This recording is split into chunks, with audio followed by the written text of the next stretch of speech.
Welcome back, Defenders. Today might have been the worst day of the entire war for the Russian military. This is breaking as of this morning. Russian strategic bombers ablaze en masse under a Ukrainian drone attack. Sources report that over 40 aircraft were targeted, including A-50, Tu-95, and Tu-22 bombers, at 4 separate air bases, thousands of kilometers apart, all at the same time. This is insane. Here's the map showing the 4 air bases that were successfully struck. This is the Olenya Air Base in Murmansk, located up here in the Arctic Circle. We've got the Belya Air Base in Irkutsk. This is in Siberia. And then there's 2 airfields east of Moscow that were also struck. There is reports that there was a 5th air base that was also targeted, but it was not successful. This is the map that was released by Ukrainian intelligence. This is the gentleman that coordinated this strike, Vasily Maluk, head of the Security Service of Ukraine, and this was Operation Spiderweb. You can see the map showing the 5 airfields, and once again, 4 out of 5 successful? I'll take an 80% success rate on a coordinated drone strike deep into Russia. And then here's the photographs of the planes that were targeted. You'll notice there's a red cross located on the planes.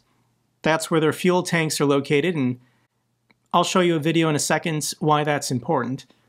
But this is how Ukraine did it. They loaded up shipping containers, and they placed kamikaze drones in the roofs. So the roofs are retractable somehow. The drones were placed on top. This was a hidden secret compartment, so if you opened up the shipping container from the back, you wouldn't see the secret compartment on top. And this is the video of the drones autonomously launching and then going after Russia's strategic bomber fleet. Вот он, коптер опять взлетел. Откуда взлетает, ничего не понятно, блядь. Вот он, клоун, блядь. Оба ни с того ни с сего, сука. Оба! Вот дела, блядь. Ёб твою мать, до чего техника дошла. А нахуя мы работаем за рулем-то, блядь? Лучше он коптером управляй, нахуй. Грузовать и все. О, блядь. You can hear some gunfire. I'll link all these videos down below. But this was... Russians delivered these shipping containers. Ukraine paid for civilian shipping companies to move these containers close to these airfields. They were delivered, with the drivers not knowing what they were delivering to these airfields. And this is the result. These drones autonomously taking off. They were given some kind of pre-programming to seek out and then destroy what it could recognize as these strategic bombers. So we'll play this video and you can see what the drone is doing. It's taking in optical data and then assessing the best place to detonate on this plane. And the best place to detonate on a plane is above the fuel tank. Fuel burns and the wing is likely to fall off. And we're going to show some more videos in a second. These are all complete losses. These planes, you'll see in a second, but that is the drone slowly inching towards the fuel tank and then making contact. Obviously, we lose the video feed. But here's the next drone taking off. And I'm struggling to understand, how did Ukraine get this footage? Like, I mean, obviously this is above my technical expertise, but these drones were recording and then transmitting back to Ukraine, so Ukrainian intelligence has the information. Now I have to put in a disclaimer that Russia said there were no injuries or casualties, so nobody died in these videos that I'm showing you, but this is a lot of destruction. You'll notice in the last video there were tires placed on the wings of the plane as protection, but no, I don't think this... I don't think the preventative measures that the Russians were taking to protect their strategic bombers parked out in the open were sufficient enough. And Ukraine did a lot of damage in a single day. This is unbelievable. And Russia can't deny what happened. This happened in broad daylight Sunday morning, and Russians are taking videos and posting on social media. This is a Russian soldier located at the Olenya Air Base, and he's going to pan around and then show all the aircraft that he is in charge of protecting currently on fire. You'll notice he's sitting at his anti-aircraft gun, and Russia just wasn't prepared for this. They had no idea this was even possible. Once again, this is the Olenya airfield. This is civilians in the town adjacent to the airbase. This is a man filming from inside his apartment building.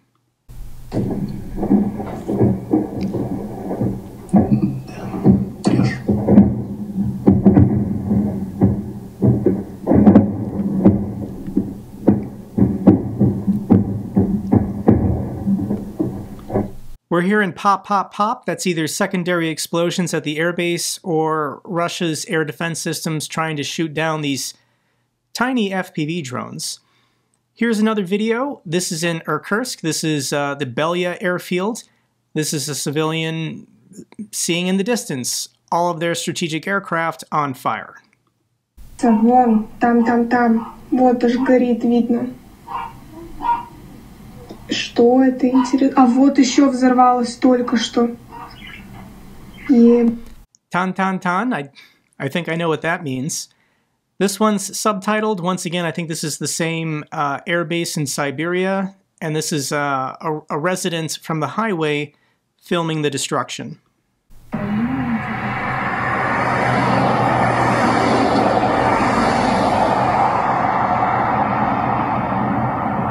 Там постройки, но горит все.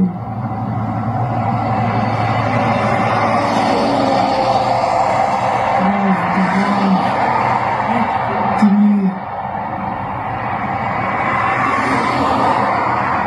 Ну там два больших, как будто 5, 4 или 5. Пиздец. Wow. Here's another one, this time at the airfield in the Murmansk region. Ой, блядь. Еще самолеты еще стоят. Че, они их никуда сейчас не выведут? А? Они их сейчас никуда не выведут. Просто сейчас. Wow. Ukrainian war journalist Yuri Budisov has summarized the details of Operation Spiderweb against these Russian air bases. At the moment, according to our sources, the destruction of 41 aircraft of strategic and military transport aviation of the Russian armed forces at 4 bases has been recorded. Some of the drones attacked the target with auto-homing. The results of their strikes will be determined using satellite data in the next 2 days. A group of Ukrainian agents transported 150 small attack drones and 300 ammunition to the territory of Russia. Only 116 drones took off. There is speculation a 5th base was targeted, but for technical or logistics reasons, those drones didn't go off. The drones were controlled via Russian telecommunication networks using auto-homing. Drones attacked from a short distance during the daytime in the deep rear of the enemy. The air base is covered by significant air defense forces. These air bases were covered. They thought they were protected. They had electronic warfare systems, but there is speculation these FPV drones were using fiber optic cables, so there is no electronic warfare counter. The Russians expected night strikes by heavy, large strike drones, which are clearly visible in the air. They did not expect an attack by small quadcopters during the daytime. I'm speculating that another reason why they did it during the daytime was for the auto-homing, to be able to clearly see the planes. The drones had to do this during the daytime. The attack on the Tu-95 strategic missile carrier base at the Olena base was especially successful. The drones accurately hit the refueling tanks, and a significant number of aircraft burned to the ground. An operation of such a scale and with such a colossal economic and military effect at such a high technological level has no analogies in the history of warfare. When has any military lost so much important military assets in a single day? I'll give you the value in a second, but Ukrainian agents did successfully return to Ukraine. Ukraine did not suffer any losses during this operation. What are the consequences? Military equipment worth billions of dollars was destroyed. Strategic aircraft, which Russia does not produce anymore, was destroyed. All of these planes were built by the Soviets 40, 50, 60 years ago. Modern Russia, rather than building new long-range attack bombers, they've prioritized upgrades and modernizations, not building new planes. Russia today is incapable of replacing these aircraft. The enemy's strike capabilities are weakened since these aircraft were an important component of constant terrorist attacks against Ukrainian cities. These were the planes, these were the bombers, bombing Ukrainian civilian cities every single night, and Ukraine got them.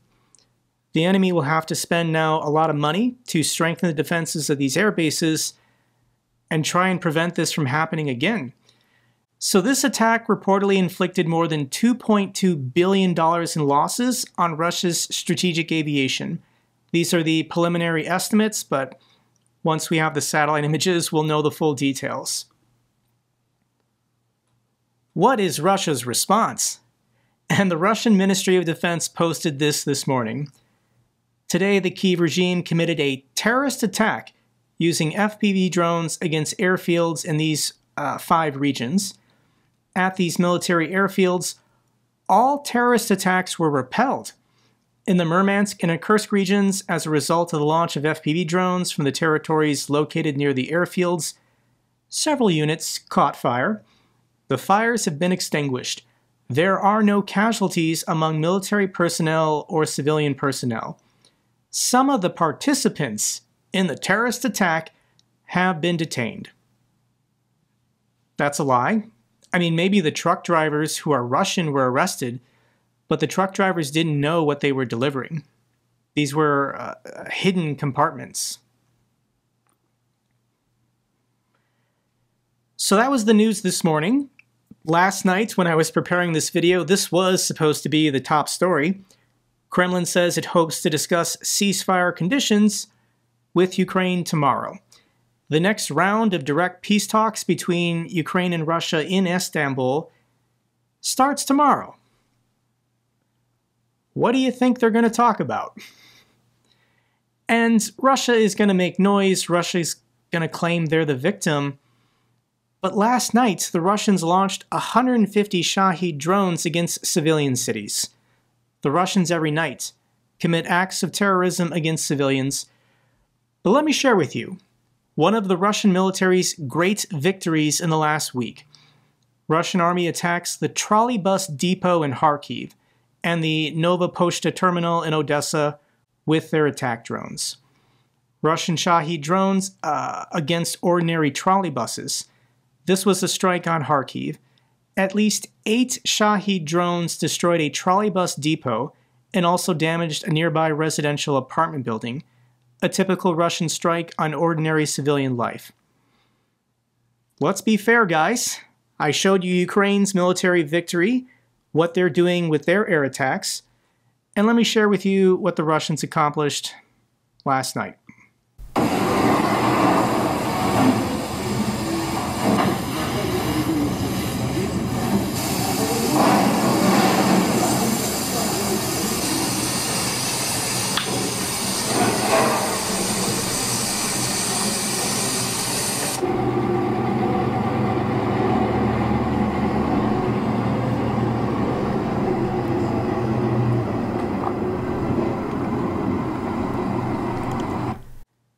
Trolley buses. This is why Russia is losing this war. Ukraine goes after valid military targets, and the Russians blow up trolley buses. Not very serious. Zelensky criticizes Russia's lack of clarity before the talks. President Zelensky has cast doubt on Russia's commitment to peace and these negotiations, saying that Moscow has not provided clear information about its agenda and what it wants to talk about in Istanbul tomorrow. We are now preparing for new diplomatic steps together with our partners in Europe and, importantly, the United States. In fact, we are in constant, almost daily contact with everyone who can make diplomacy meaningful. As of now, there is no clear information about what exactly the Russians plan to bring to Istanbul. We don't have it, Turkey doesn't have it, and neither does the United States or our other partners. At this point, it looks far from serious. We discussed this yesterday with President Erdogan. That should be the agenda of these meetings. We have already presented our agenda, and we hope the American side will be decisive on its issue of sanctions to help bring peace closer. 2 or 3 weeks ago at the last direct talks, the Russians said they would present a memorandum, basically what they want to achieve peace, and Ukraine said, great, give us the memorandum. Tell us what you want. What is your agenda for these peace talks? And the Russians are blowing it off. They haven't presented anything. So there's nothing to prepare for. There's nothing to plan for. The Russians are going to send a low-level delegation of people who can't make any decisions, and they're just going to sit there and waste everyone's time again. So we need action. We need decisive action. Expect movement on sanctions bill next week, according to Republican Senator Lindsey Graham. So Zelensky met with Senator Lindsey Graham and Senator Blumenthal. This is the bipartisan delegation advancing this sanctions bill in Congress. Trump himself does not want to place sanctions on Russia, but Congress is actually the one who's supposed to place sanctions on companies, individuals, or countries. So Lindsey Graham made a special visit to Kyiv, the capital city, to show his support. And this is going to happen next week. There's going to be debate. There's going to be votes, and I think it's going to pass with a veto-proof supermajority. So Donald Trump can't stop it, even if he wanted to, which I don't think he does. But I'm going to play for you a little bit of this clip of Senator Lindsey Graham in the capital city. There's supposed to be talks in Istanbul Monday. Nobody really knows what the agenda is. I think it's more of the same when it comes to the Russians. Schedule a meeting, drag it out, do one or two things to suggest you're trying to interested in doing something. But I don't believe Russia is interested in peace. As we speak, they're building up their forces along Ukraine's border for a counteroffensive in the summer or the fall. So when they talk about peace, it's all talk. Look at what they're doing on the ground, and you'll see that Putin's trying to delay. Somebody needs to answer that telephone call. Senator Lindsey Graham would not be visiting Ukraine or advancing this bill unless Donald Trump said it was okay. That's not the same as Donald Trump supporting it, but Donald Trump has shifted to basically a neutral position where he doesn't want to be the bad guy to destroy his personal friendship with Putin, but he's fine with members of his party or even members of his administration taking action. This is a good thing. U.S. senators roll into Kyiv with a plan to make Russian oil 500% more expensive, and this headline is not correct. Placing 500% tariffs on countries or companies means Americans pay more money. So we pay the money on imports from the... It's stupid. Tariffs are stupid. This is a bad idea. But also included in this bill is sanctions. Sanctioning shadow fleet tankers, as well as, once again, the reason why America's participation is so critical is because the US dollar is the global reserve currency. All dollar transactions go through basically New York City, and it's easy to track and trace and cut off payments if people are violating sanctions. So all the sanctions placed by the European Union and the G7, those are important. But if the United States can participate and coordinate, there's a lot more strength and force in these sanctions. So this is included in the bill, but everyone's going to talk about 500% tariffs because this gets Trump excited. Diplomatic efforts are not going to end. There was an event in Odessa that didn't get a lot of coverage, so I want to highlight the efforts of this group. This was called the Black Sea Security Forum, and this event took place in the Odessa Opera and Ballet Performance Hall. This was hosted by Alexei Goncharenko. He's a member of the Ukrainian parliament, and one of the keynote speakers was Mike Pompeo. Mike Pompeo used to be the CIA director as well as Secretary of State under Donald Trump in his first term. So he was invited to the forum, and I want to share with you his thoughts on what's going on with the United States and sanctions. There's no walking away from this for the United States, right? It's not the case that you can say, you know, Godspeed, you're on your own. This will continue to chase all of us who believe in basic human dignity, property rights, all the things, all the indicia of sovereign nationhood. I think that will ultimately come to prevail. I regret, right? I regret that there was not more done in 2014, that there was not more done in 2022, and that deterrence was lost. And now the challenge is putting it back to a place. I mean, I was adjacent to the Minsk conversations, right? People forget, like, well, we'll go. This is a diplomacy battle occurring between Russia and Ukraine. The Russians are trying to influence Republicans and members of Trump's government to get them to abandon support for Ukraine. But Ukraine is fighting back, once again, through diplomacy and influencers, by getting Mike Pompeo to come to Odessa, by getting Senator Lindsey Graham to come to Kyiv. This is having an impact on the Republican Party to do something, to take action. At the very least, sell Ukraine weapons so they can defend themselves. And this event at the Black Sea Security Forum, taking place at the Odessa Opera and Ballet Theater, this is a very regal, fancy place. It's beautiful. This was constructed like 130 years ago. And there was a moment in the forum that I thought was interesting, and Alexei Goncharenko is going to share with you his proposal if Donald Trump is willing to support Ukraine until Russia is defeated.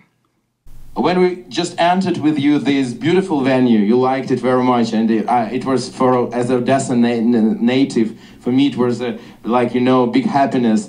And I showed you there is a special place here, Imperial Box. This box was built as a place for Russian emperors to listen to opera here in Odessa. And I want to assure you there is one man who is badly desperate to sit in that box. It's self-proclaimed Russian Emperor Vladimir Putin, but he can't, and we will never let him do this. But I want to tell you, and please send this message to the United States and to President Trump. We invite President Trump in Imperial Box of Odessa Opera, being a peaceful city after Russia will be kicked out. Amen. And the Black Sea will be secured. And that will be the best opera ever in this opera house. Amen. Thank you. Thank you. Amen. That is hilarious. So inside the Odessa Opera House is a special box for the Emperor, the Tsar of Russia. And Putin desperately wants to take the city of Odessa. And I guarantee you, if the Russians had taken this city, within the last 3 years, Putin would have gone to this opera house to sit in the Emperor's box. And this is Alexei Goncharenko saying, if Trump helps us win, if Trump helps us obtain our true independence from Russia forever, we will invite him, and he can sit in the Emperor's box to enjoy an opera performance. It's a good offer. I want to share with you this analysis from the Washington Post, saying that basically Putin blew his best chance to end this war. When Trump came into office, he offered the Russians the best peace deal imaginable, and a very bad peace deal for Ukraine, but Russia didn't accept it. Trump was willing to recognize Crimea as belonging to Russia. Russia was allowed to keep all occupied territory they had. All sanctions on Russia would have been lifted, all frozen assets returned, all diplomatic relations normalized. All the Russians had to do was stop killing people and stop trying to go for more. And Putin told Trump, no. We're not going to stop killing people. We're not going to stop taking more territory. We want the entirety of our old empire back, including that Emperor's box in Odessa.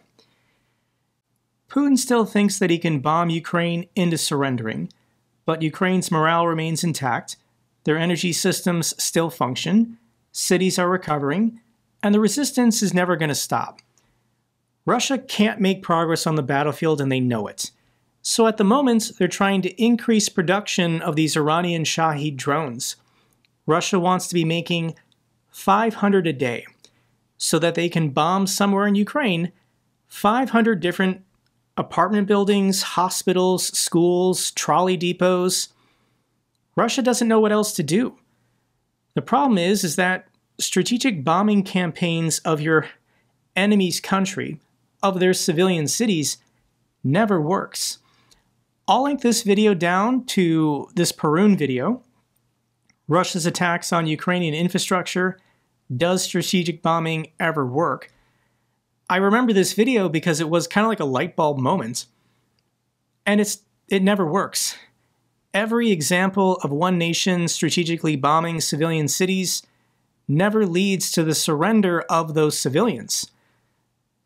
The Germans bombing London didn't lead to the Brits surrendering, and the Allies bombing the Germans, Berlin or Dresden, didn't lead to the Germans surrendering.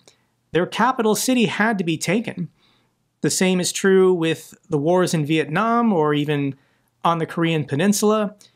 Anytime one country just starts indiscriminately bombing civilians, never in the history of warfare has it ever led to that nation surrendering. There might be one example you can think of, and that would be Hiroshima and Nagasaki.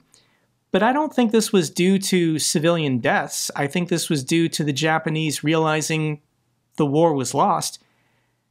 And if the Japanese didn't surrender to the United States, the Soviets were planning an invasion of mainland Japan. The Soviets, it was their doctrine to spread communism across the entire globe. And the Soviets were already island hopping. That's how they got the Kuril Islands north of mainland Japan. So yes, there is one example of bombing civilian cities in which a nation at war surrenders. But there were other factors at play. It wasn't just a result of bombing civilians. It just historically never works. And the Russians are refusing to learn from history. This is what Russian soldiers are facing on the battlefield now. When your commanding officer at gunpoint tells you to charge through an open field, never mind the landmines, never mind the artillery or the machine gun nests, you now have to step over miles and miles of fiber optic cables from spooled FPV drones that have already attacked and killed your comrades. This is the mindset of the average Russian soldier now fighting on the front lines. A lot of them are suffering from illnesses like tuberculosis, or they're addicted to drugs, and they're alcoholics. Here is a Russian soldier going for a ride on his military-issued donkey.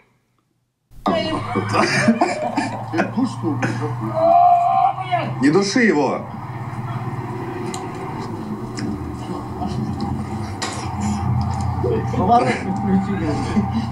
Да встань ты рядом с ним, иди, что ты на него сел-то? I feel sorry for the donkeys, but we gotta stop Russia first if we want to save the donkeys. Let's get to some more bad news for Russia. A Russian Marine base 6,000 kilometers from Ukraine exploded. Ukraine took credit. This was a naval port in Vladivostok. This is the Far East. There's not really any pictures or videos or details aside from reports of explosions, and then Ukraine saying they were involved somehow. Explosions derail a Russian military convoy in the occupied area of Zaporizhia. And this is now happening almost every other day.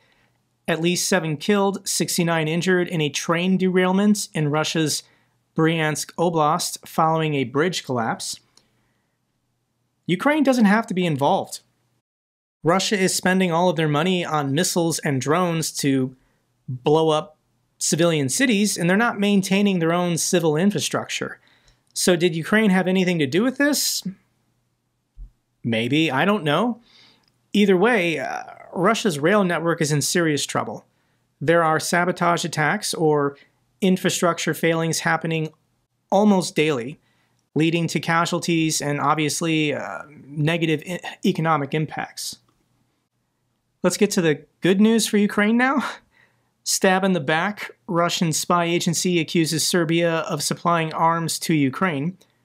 Russia's Foreign Intelligence Service on Thursday accused Serbia's defense industry of supplying weapons to Ukraine, despite Belgrade's official neutrality in the war. Yes, weapons from Serbia have been transiting and being sold to third-party countries and then finding their ways to Ukraine. And yes, Serbia's government knows this, but Serbia has exported close to $1 billion worth of ammunition via third countries to Ukraine, and thank you, Serbia. Ukraine to receive a $3 billion loan from Japan backed by frozen Russian assets. Thank you so much to the Japanese. Final video I want to share with you. This might seem mundane, but I do think these kind of events, especially in a time of war, are very significant. President Zelensky visited a book event. This is a book arsenal happening in its 13th year. And this is what he says. This speaks volumes about the resilience of Ukrainians and the strength of our culture. Despite the full-scale war, the publishing industry continues to grow. The world hears our country and our people and are building connections with the world, and this is truly inspiring. President Zelensky chose to go to this book publishing event because these books are not allowed in Russia. Russia has been targeting printing presses and publishing houses in the occupied territories. Anything written in the Ukrainian language is burned and destroyed. This is cultural genocide. And spoilers, people who burn books, they're usually the bad guys. So this is just a very cute video of President Zelensky and the First Lady going to this book event, and I want to share it with you guys.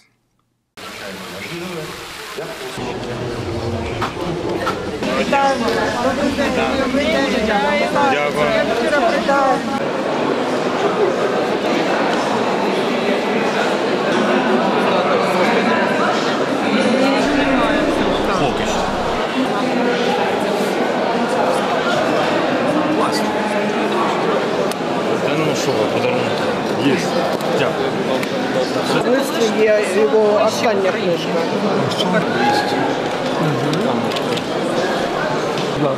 Дякуємо вам. Це ваше. Дуже дякую. Дякуємо вам.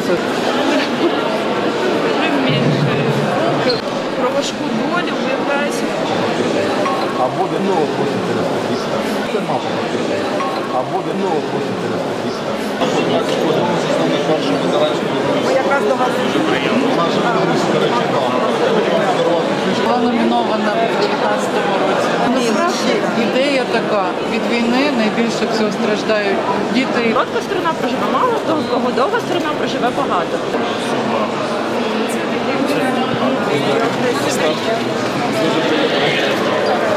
Дуже круто.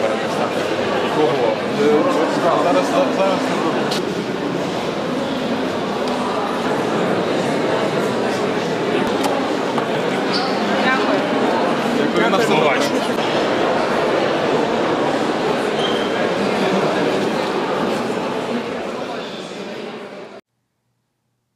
Continue supporting Ukraine. Russia will be defeated. That's all for this update video. Glory to Ukraine, glory to the heroes. If you found this video informative, give me a thumbs up. Best way to support the channel. Comments and questions, let me know down below. I love hearing from you guys. Till the next video, keep defending the truth, keep defending democracy.